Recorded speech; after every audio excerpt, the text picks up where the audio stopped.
우리가 성경을 보면은 중요한 교리들이 있습니다. 이 교리라는 것은 하나님의 말씀, 약속을 잘 우리가 이해하기 쉽도록 정리해 놨습니다. 그래서 우리 보통 성도들에게 교리 그러면 이 따분하고 이 벌써부터 하품부터 하시는 분이 계시는데, 사실 교리는 우리가 알아듣기 쉽도록 잘 정리해 놓은 것입니다. 이런 교리 가운데 성경에서 제일 중요한 교리 가운데 한두 개를 들라고 하면은 우리가 흔히 말하는 이신칭의라는 교리일 것입니다.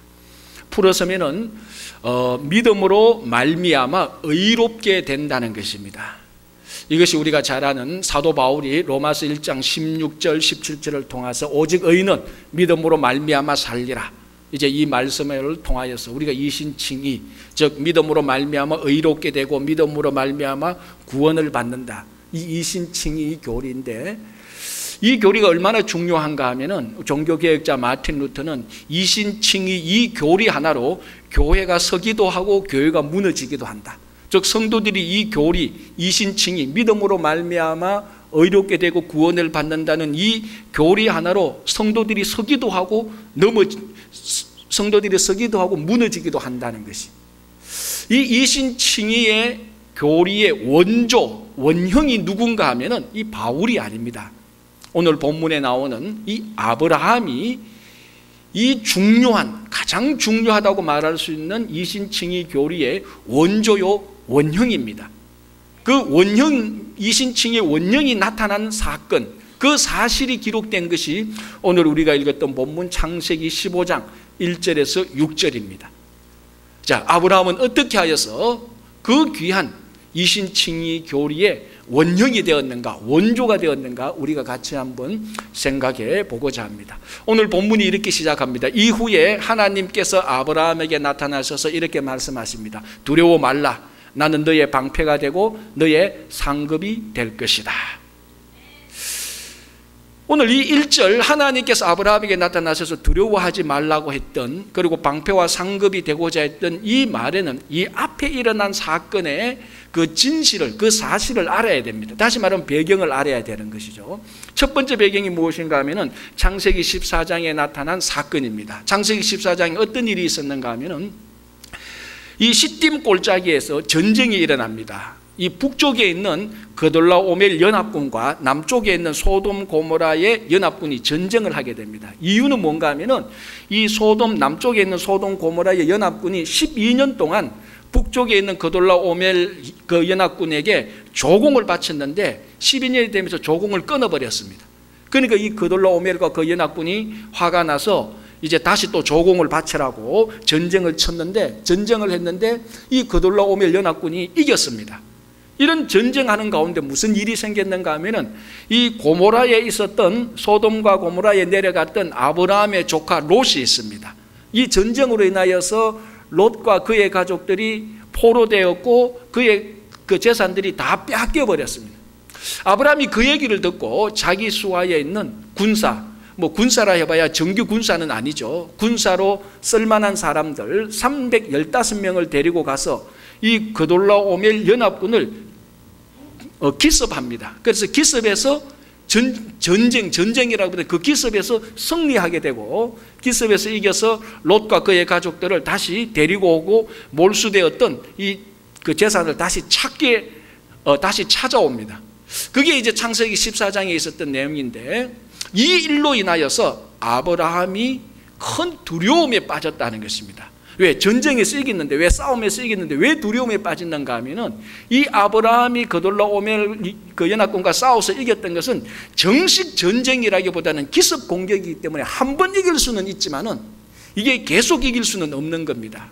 특히 우리가 잘 알듯이 이 아브라함은 시딤 골짜기 그 지역에 있는 가나안의 이민자입니다. 그리고 그돌라오멜과 그 연합군은 거기에서 오랫동안 살았던 그 주민들입니다. 그러니까 한번 이 그돌라오멜과 그 연합군이 한번 졌다고 해서, 야, 저 아브라함이 대단한 사람이구나, 우리가 앞으로 꼼짝 못하겠구나, 우리가 앞으로 겁을 내야 되겠구나, 이렇게 생각할 게 아니라는 것이죠. 이 당했던 것을 반드시 복수하러 올 것입니다. 그리고 이 그돌라오멜 그 연합군은 소돔과 고모라 연합군을 싸워서 이겼던 강력한 그 강력한 연합 세력들입니다. 그러니까 아브라함이 두려워하기 시작하는 것이죠. 야, 이제 언젠가는 모르겠지만 저 연합군이 쳐들어오면 우리는 죽었다, 우리는 진멸당할 수가 있겠다, 그런 두려움 속에 빠져 있었는데 오늘 본문에 바로 이후에, 이런 일이 일어난 이후에 하나님께서 아브라함에게 나타나서 했던 말이 두려워하지 말라, 나는 너의 방패가 되어줄 것이다, 너의 상급이 되어줄 것이라고 약속해 주시는 것입니다. 자, 아브라함이 두려워했던 것은 그돌라오멜 연합군의 침략입니다. 외부로부터 공격해오는 두려움이죠.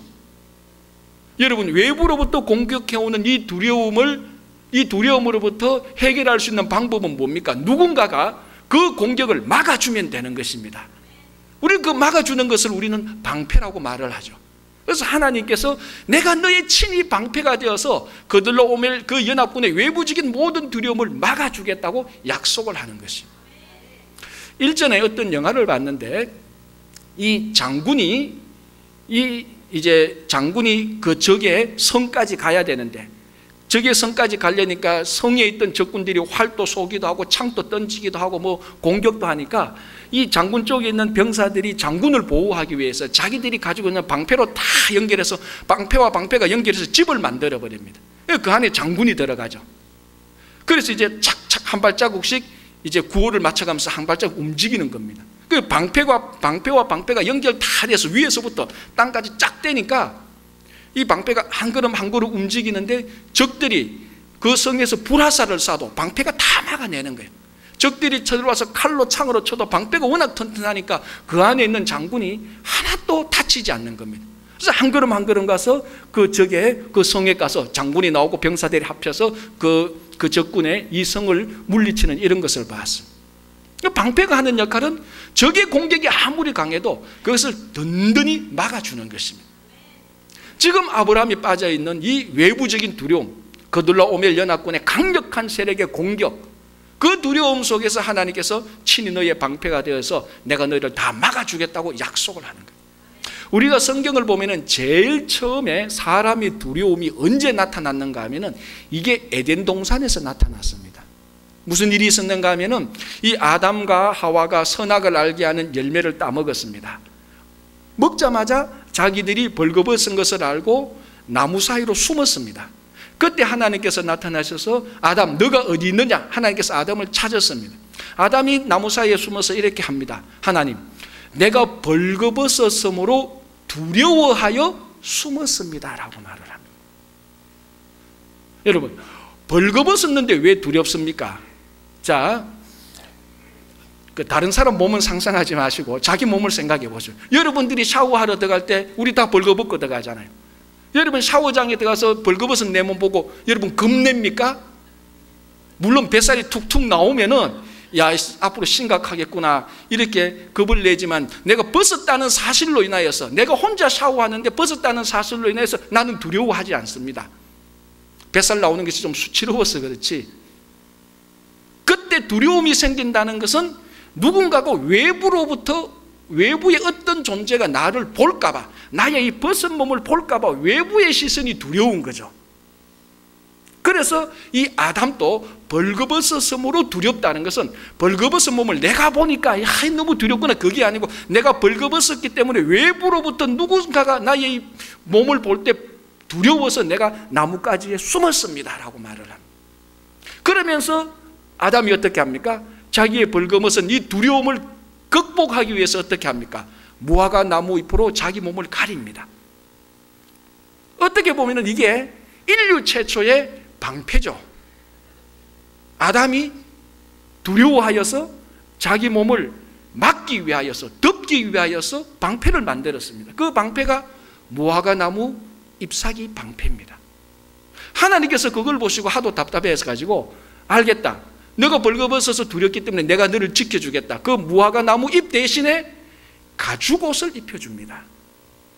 이게 어떻게 보면 인류의 두 번째 방패입니다. 하나님께서 만드신 첫 번째 방패라고도 볼 수 있죠. 가죽옷을 만들어서 아담의 벌거벗은 몸을 막아줍니다. 덮어줍니다. 여러분, 바로 하나님께서 아담의 두려움을 막아주는 가죽옷, 이것을 만드신 하나님께서 오늘 아브라함에게 나타나서 동일하게 방패의 하나님이라고 약속해 주시는 것입니다. 여러분, 우리가 외부로부터 두려움이 올 때 우리는 우리의 이 두려움을 막아줄, 우리를 덮어줄 방패가 필요합니다. 그 방패가 아브라함에게 나타나서 하나님께서 내가 친히 너의 방패가 될 것이다 라고 약속을 해주시는 것입니다.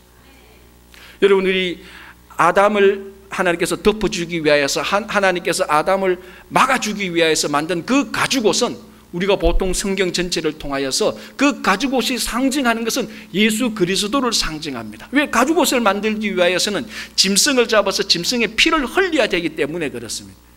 그래서 그 짐승, 가죽옷이 하나 만들어지기 위해서 짐승이 죽고 피를 흘려야 되는 것을 예수 그리스도께서 십자가에 흘리신 그 보혈로 상징을 하고 있습니다. 그래서 아담을 덮어준, 아담의 두려움을 덮어준 그 가죽옷은 마지막 아담인 예수 그리스도 그 자신이었습니다.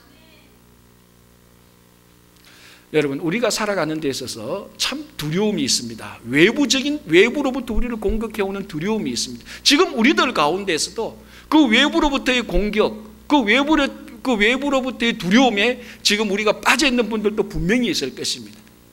이 외부로부터의 두려움 공격은 내가 힘을 쓸 수 있는 그 영역을 벗어나는 것이 대부분입니다. 가장 대표로 이 자연재해를 한번 보십시오. 외부로부터 태풍이 치고 눈보라가 몰아치면 우리가 어찌할 수 없습니다. 그래서 집이 무너지기도 하고 손해를 보기도 합니다.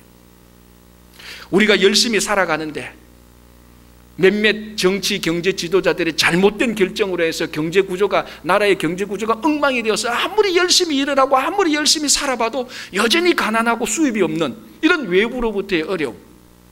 또 더 쉽게 말하면 내가 아주 정직하게 올바르게 횡단보도를 가는데 옆에서 차가 와서 나를 쿵 박아버렸을 때, 이거는 나의 잘잘못을 떠나서 내 능력을 떠나서 외부로부터 온 나의 공격들입니다.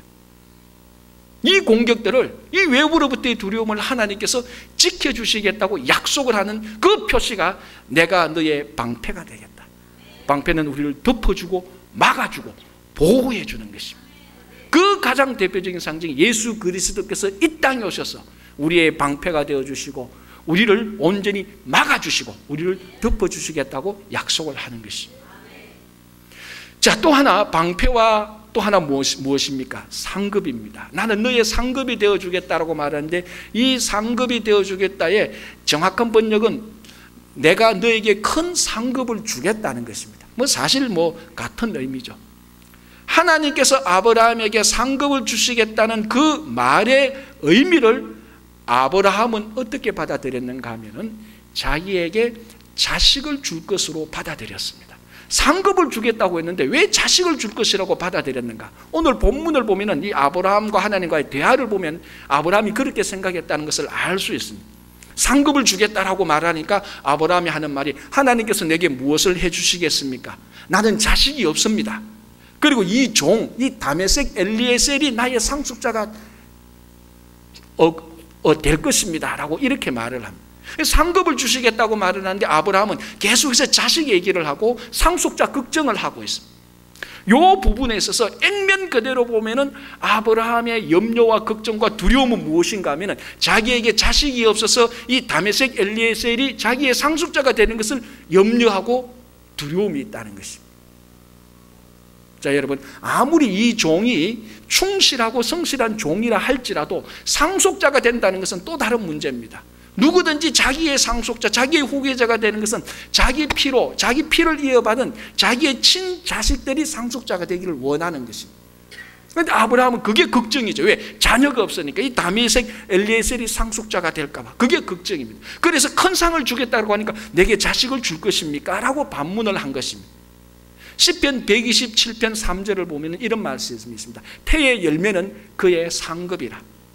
그러니까 이스라엘 사람들은 상급을 태의 열매하고 같이 생각을 했었습니다.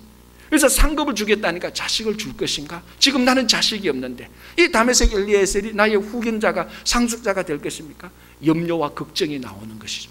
그러니까 아브라함의 또 다른 염려와 두려움이 뭔가 하시면은 염려와 두려움이 무엇인가 하면은 이 자녀가 없다는 것입니다. 이거는 외부적인 두려움보다 더 오래된 것입니다. 아마 결혼했을 때부터, 그리고 갈대아 우르에서 75살 때 하나님의 약속을 받고 떠났을 때부터, 지금 아브라함의 나이가 우리 전후로 볼 때 한 85세 정도 되니까 한 10년 동안, 최소한 10년 동안은 자녀를 가지려고 집중적으로 관심을 가졌는데, 결혼 이후부터 가졌는데 그 자녀가 없습니다. 그 두려움이 있습니다. 내부적인 두려움이죠. 그돌라오멜 연합군이 자기를 공격하고 칠 것이 외부적인 두려움이었다면은, 자녀가 없어서 이 다메섹 엘리에셀이 상속자가 되는 그 염려와 걱정, 두려움은 내부적인 두려움입니다. 마찬가지로 우리 각자에게 이 두 가지 두려움이 다 있습니다.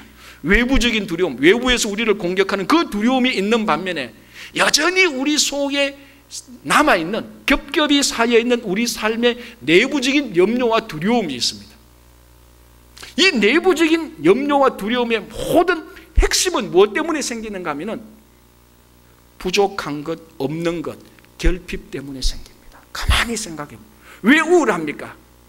가장 대표적인 내부적인 두려움이 우울증입니다. 지금 이것이 한국, 미국, 전 세계적으로 큰 걱정입니다. 왜 우울합니까? 기쁨이 결핍되었으니까 우울한 거죠. 기쁨이 없으니까 우울합니다. 왜 슬픕니까? 즐거움이 없으니까 슬픈 거죠. 왜 낙담하고 좌절합니까? 희망이 없으니까 낙담하고 좌절하는 것입니다. 우리 내부적인 모든 두려움은 결핍 때문에 그렇습니다. 이 모든 결핍을 채우는 한 가지가 있습니다. 그건 사랑입니다. 그래서 어떤 심리학자는 극단적으로 이렇게까지 말합니다. 인간의 모든 심리 치료는 사랑 하나로, 이 사랑 하나로만 만병통치할 수 있다라고 말을 합니다. 그러니까 사랑이 우리 안에 있는 모든 결핍을 채우고, 사랑이 모든 두려움을 쫓아냅니다. 여러분, 심리학자가 아니라도 이건 이제 뭐 일반화된 이론이죠. 어떤 한 사람의 인격이 비뚤어지고 왜곡된 가장 근본적인 이유는 뭔가 하면 성장 과정에서 애정 결핍입니다. 그 우리에게 다 있는 것입니다.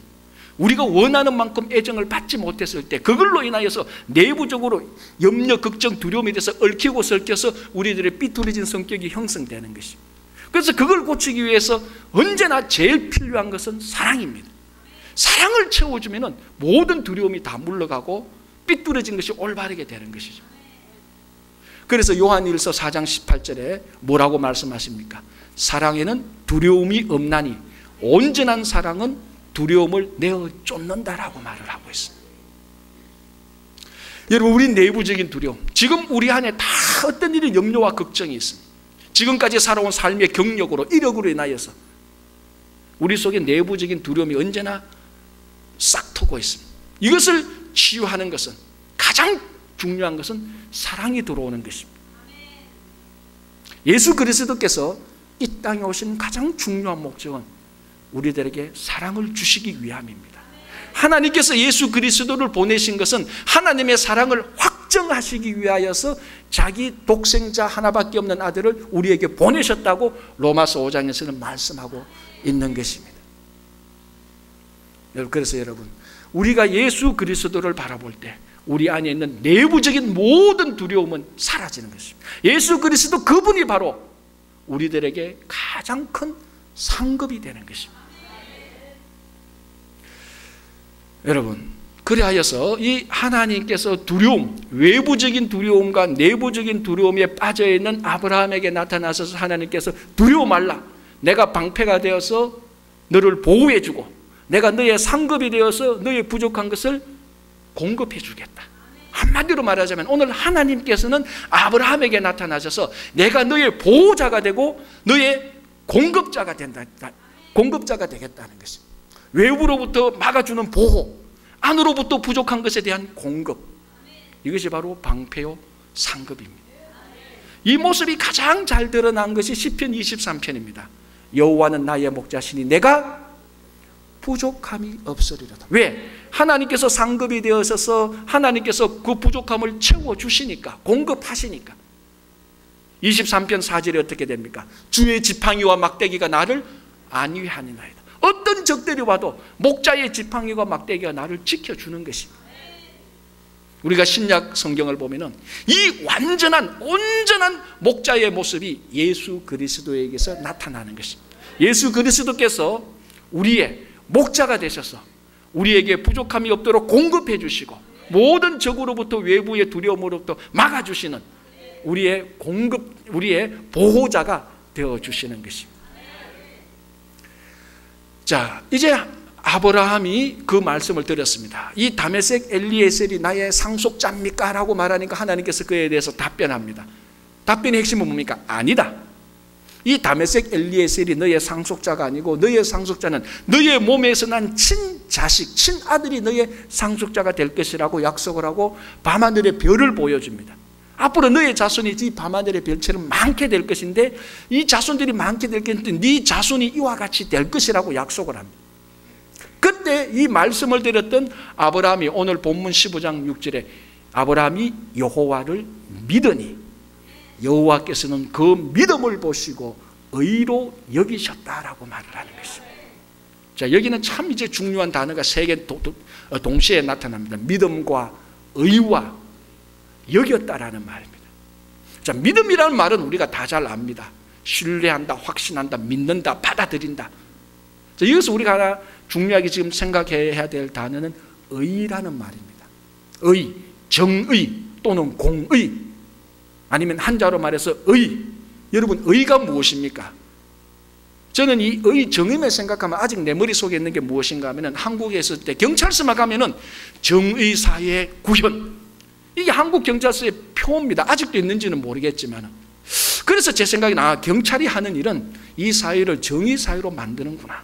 경찰이 무슨 일을 하는가 가만히 보니까 교통 위반하는 사람 잡아서 티켓도 주고 도둑도 잡고 강도도 잡고 예방도 하고 살인자 무시무시한 사람을 잡아서 감옥에 넣고 잘못된 사람은 고치고 훈계도 하고, 바로 경찰, 이 우리 사회가 하는 의로움은 이런 것을 의미하는 것입니다. 잘못된 것은 고치고 올바르게 하고 미리 예방하고. 분명히 이거는 우리가 생각하는 의로움이 맞습니다. 그것만 잘 되면은 정말 경찰서의 표처럼 정의로운 사회가 구현될 수 있죠. 그거 지나고 난 다음에 또 무슨 말이 있는가 하면 경제, 정의, 실천. 경제도 알고 정의도 알겠는데 두 개 뭉치니까 무슨 말인지 모르겠더라고. 경제, 정의? 알고 보니까 그게 무슨 말인가 하면은 이 경제의 구조가 잘못되어서 아무리 가난한 사람은 성실히 열심히 살아도 끝까지 가난하고, 이 구조가 잘못되어서 부자는 한 번 부자가 되면은 나쁜 짓을 해도 계속 부자가 된다는, 그 무슨 말인가 하면 경제 구조가 잘못되었으니까 이 잘못된 구조를 올바른 자리에 놓는 것, 그걸 정의다. 그래서 경제 정의다. 들으니까 귀에 쏙 들어오더라고요. 이해되죠? 이것이 경찰서의 정의든지 경제에 있는 정의든지 사람들이 생각하는 의로움입니다. 이 틀린 말은 아니죠. 그러나 이런 의로움은 사람들이 노력하고 애쓰면 많이 실천됩니다. 오늘 아브라함이 하나님을 믿었을 때 그 믿음을 보시고 하나님께서 의롭다고 여긴 그 의는 경제 정의와 정의사의 실현에서 말하는 그 의로움보다 한 발자국 더 나가는 사람의 의로움이 아니고 하나님의 의로움을 말하는 것입니다. 자, 하나님의 의로움을 정확히 정의를 내리면 이렇게 됩니다. 하나님께서 올바르다고 생각되는 것에 합당한 것, 그게 의로운 것입니다. 자, 그럼 하나님은 우리의 무엇을 보시고 올바르다고 생각하시면 하는가 하면 크게 두 가지입니다. 우리의 태도와 행동입니다. 더 쉽게 말하면 우리의 마음과 행동을 보십니다. 온전히 거룩하신 완벽한 하나님께서, 완벽한 흠 하나 없는 100% 완벽한 하나님께서 우리 마음을 보시고 우리 행동을 보실 때 합당한 사람이 누가 있겠습니까? 한 명도 없습니다. 오히려 경찰서 표처럼 정의사의 실현, 경제 정의 실천, 그게 더 쉽습니다. 그러나 하나님의 완벽한 마음에, 하나님의 완벽한 눈에 보게, 즉 하나님의 완벽한 눈에 합당한 행동은 사람이 할 수가 없습니다. 그런데 오늘 본문에 그 의를 이룬 사람이 있습니다. 그게 바로 아브라함입니다. 아니, 아브라함은 율법을 실천한 것도 아니고 할례를 받은 것도 아니고 어떤 의식을 드린 것도 아니고 도둑을 잡은 것도 아니고 경제 정의를 뜯어 고친 것도 아닌데 어떻게 해서 아브라함은 하나님에게 의롭다고 인정을 받았는가? 이유는 하나입니다. 그게 바로 믿음이라는 것이죠. 하나님께서는 그 믿음을 보시고 의롭다고 여긴 것입니다. 하나님의 마음과 하나님의 행동에, 하나님께서 보시기에 행동에 합당했다는 것입니다. 이것은 실제적으로 아브라함이 그렇게 행동을 했고 실제적으로 그런 100% 거룩한 마음을 품어서가 아니라 하나님의 존재와 하나님의 약속을 믿었기 때문에 하나님께서 그냥 인정해 주신 것입니다. 그걸 의로 여겼다라고 말하는데, 여기서 여겼다라는 말은 첫 번째는 법정 용어입니다. 여기 굉장히 중요한 거죠. 여러분, 법정에서 제일 중요한 것은 무엇입니까? 재판장의 선고입니다. 선고. 변호인이나 검사나 찢고 뽑고 아무리 싸워도 그거 중요한 거 아닙니다. 마지막에 재판장이 어떻게 선고하느냐, 그게 제일 중요한 것입니다. 그리고 선고를 받은 그 피고인이 양심에 어떤 생각을 하든지, 도덕적으로 어떤 일을 저질렀든지, 과거가 어떻든지, 어떻게 생겼든지, 얼마나 배웠든지, 키가 얼마나 크든지, 그거는 하나도 중요하지 않습니다. 재판장이 마지막에서 이 사람에 대해서 의인이다 죄인이라고 선포하는 것, 그게 제일 중요합니다. 오늘 여기서 의로 여겼다라는 말, 그 여겼다는 말의 첫 번째 의미는 법정에서 선포했다는 것입니다. 하나님께서 아브라함의 믿음을 보시고 그냥 너는 의인이라고 선포하고 끝내버린 것입니다. 그게 첫 번째 우리가 생각해야 될 의롭다고 여겨진 것입니다. 그러면 이 의롭다고 여겨진 것이 무슨 큰 의미가 있고 무슨 큰 유익이 있는가 하면은 두 번째 다 의미를 살펴봐야 됩니다. 이 두 번째 의롭다는 말 속에 담겨져 있는 것은 전가한다. 영어로 말하면 imputation입니다. 쉽게 말하면 여기에 있는 것을 이쪽으로 옮겨준다는 것입니다. A 구자에 있는 돈이 B 구자로 트랜스퍼하는 것입니다. 어떻게? 믿음을 통하여서.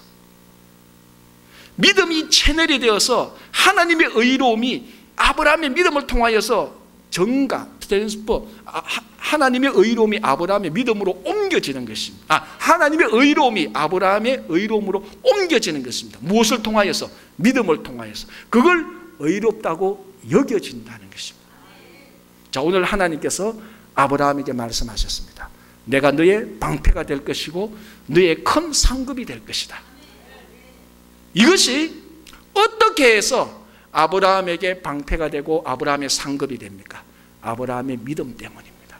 아브라함이 그것을 믿었을 때에, 그 약속의 말씀을 믿었을 때에 하나님께서 방패가 되어지고 상급이 되겠다는 것이 전가, 넘어오는 것입니다. 하나님에게서 아브라함에게서 넘어오는 것입니다. 그래서 아브라함은 하나님으로부터 방패를 받게 되고 상급을 받게 되는 것입니다. 외부적인 모든 두려움으로부터 안전하게 되고 보호받게 되고 내부적인 두려움으로부터, 결핍으로부터 하나님으로부터 공급받게 되는 것입니다. 그래서 아브라함은 믿음으로 하나님으로부터 보호받게 되고 하나님으로부터 공급받게 되는 것입니다. 자, 여기서 우리가 마지막으로 하나 더 살펴봐야 될 게 있습니다. 이 12장 5절에 하나님께서 아브라함을 데리고 밤하늘의 별을 보면서 너의 자손들이 이만큼 많게 될 것이다. 이 자손들은 너의 자손과 같이 될 것이라고, 요 마지막에 12장 5절에 자손과 같이 될 것이라고 하는데, 이 지금 하나님께서 아브라함에게 줄 자손은 누굽니까? 이삭이죠. 이 12장 5절에서 분명히 하나님께서는 이삭을 약속하십니다. 다메섹 엘리에셀이 너의 후손이 아니고 너의 몸에서 날 자손이 너의 상속자다. 그리고 이 상속자, 이 자손을 통하여서 하늘에 많은 별처럼 후손이 생길 것이다. 이 자손은 1차적으로 아브라함에게 있어서는 분명히 이삭입니다. 이 12장 5절을 사도 바울이 갈라디아 교회 교인들에게 이렇게 해석을 해주고 있습니다. 그게 3장 16절인데요. 이거는 저의 해석이 아니고 바울의 창세기 12장 5절에 대한 사도 바울의 해석입니다. 그게 갈라디아서 3장 16절인데 제가 바울의 해석을 그대로 읽어드릴게요. 이 약속들은 아브라함과 그 자손에게 말씀하신 것인데 여럿을 가리켜 자손들이라 하지 아니하시고 오직 한 사람을 가리켜 내 자손이라 하셨으니, 아브라함에게 이 한 사람은 누굽니까? 이삭이죠. 근데 바울은 이것을 어떻게 해석하는가 하면은 한 사람을 가리켜 내 자손이라 하셨으니 곧 그리스도라라고 말을 하고 있습니다.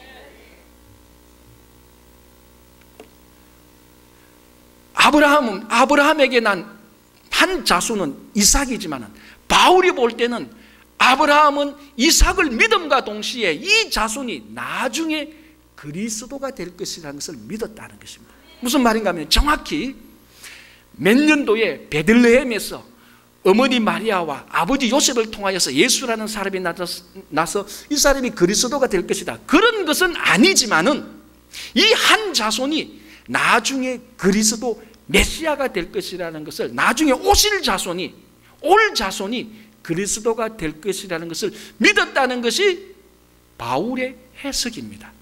이 바울의 해석을 하나님께서 인정하셨습니다. 무슨 말인가 하면 바울은 이 12장 5절, 창세기 12장 5절을 놓고 갈라디아 교인들에게 이렇게 얘기합니다. 아브라함은 하나님을 믿었습니다. 그래서 하나님께서 자기에게 주실 약속의 자손 이삭이 올 것이라는 것을 믿었고, 이삭을 통하여서 많은 자손들이 하늘의 별처럼 될 것이라는 것을 믿었습니다. 바울이 또 말합니다. 거기서 끝난 것이 아니고, 그리고 아브라함은 이 한 자손, 나중에 나타날 한 자손이 그리스도가 될 것이라는 것을 믿었습니다. 아브라함은 나중에 올 자손을 믿었습니다. 갈라디아 교회 교인 여러분, 여러분들은 이제 오신 자손 그리스도를 믿으십시오. 이렇게 말하는 것이 갈라디아서 3장 16절에 바울이 갈라디아 교회 교인들에게 선포하는 말씀입니다. 아브라함은 하나님을 믿었고 오실 자손을 믿었습니다. 오실 그리스도를 믿었습니다. 바울은 애타는 심정으로 율법에 빠져있는 갈라디아 교회 교인들에게 율법을 믿지 말고 아브라함이 오실 자손 그리스도를 믿었듯이 이제 우리 가운데 오신 그리스도를 믿으십시오. 그래서 그리스도를 믿어서 그리스도의 의로움이 여러분들의 의로움이 되게 해서 구원을 받으십시오. 그게 갈라디아서 로마서의 사실은 바울이 말했던 전체적인 핵심입니다. 이 바울이 오늘 이 자리에 오면 다시 이렇게 얘기할 것입니다. 아브라함은 하나님을 믿었습니다. 오실 자손 그리스도를 믿었습니다. 바울은 갈라디아 교회 교인들에게 오신 자손 그리스도를 믿으라고 선포했습니다. 이제 21세기 뉴욕 동양제일교회 여러분들에게 나 바울은 이렇게 말합니다. 다시 오실 그리스도를 믿으십시오. 다시 오실 그리스도를 믿어서 그리스도의 의로움이 여러분들에게 넘어와서 여러분들이 구원을 받고 그리스도를 믿을 때에 그리스도의 풍성한 은혜가 여러분들에게 넘어와서 은혜 속에서 풍성하게 사십시오. 하나님께서 아브라함에게 방패와 상급이 되신다고 약속하신 것처럼 예수 그리스도는 우리들에게 온전한 목자가 되어서 우리의 부족함을 공급해 주시고 우리의 모든 외부적인 두려움으로부터 지팡이와 막대기로 우리를 보호해 주실 것입니다.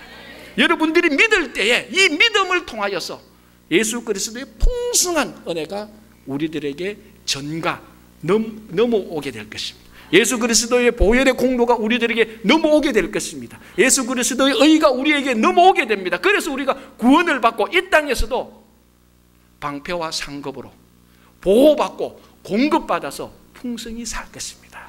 이것이 바울이 갈라디아서 교회 교인들에게 선포했던 말씀이요, 지금 오늘 창세기와 갈라디아서를 함께 엮어서 우리가 살펴볼 때 들어야 될 메시지라는 것입니다. 우리가 다시 한번 우리 마음속에 예수 그리스도를 온전히 믿어서 예수 그리스도의 풍성한 은혜가 우리 삶 속에 와서 살아가야 됩니다. 그래서 아브라함의 삶의 기초는 하나님과 동시에 오실 그리스도가 삶의 기초가 되었습니다. 마찬가지로 우리 이민자, 이 뉴욕에 살고 있는 우리 삶의 기초는, 근본은, 중심은 예수 그리스도가 되어야 됩니다. 그런데 때로 우리 성도들의 삶을 보면은 예수 그리스도가 우리 삶의 중심이 되고 기초가 된 사람의 삶의 모습이라고 보기에는 너무 연약하고 너무 신앙에서 떨어져 간 경우가 있습니다. 다시 한번 진짜로 내 삶의 모든 기초와 내 삶의 모든 중심이 예수 그리스도 위에 함께 있는지 다시 살펴봐야 됩니다. 정말 내 삶의 기초가 예수 그리스도 위에 있다면 내가 이런 말을 해야 될지, 이런 삶을 살아야 될지, 이렇게 목적을 잡아야 될지, 고쳐야 될 것이 한두 개가 아닐 것입니다. 그래서 우리가 다시 한번 예수 그리스도를 온전히 믿어서 예수 그리스도를 우리 삶의 가장 중요한 기초와 중심으로 세워서 이 믿음을 통하여서 예수 그리스도의 풍성한 삶을 누리는 여러분 되기를 간절히 바랍니다.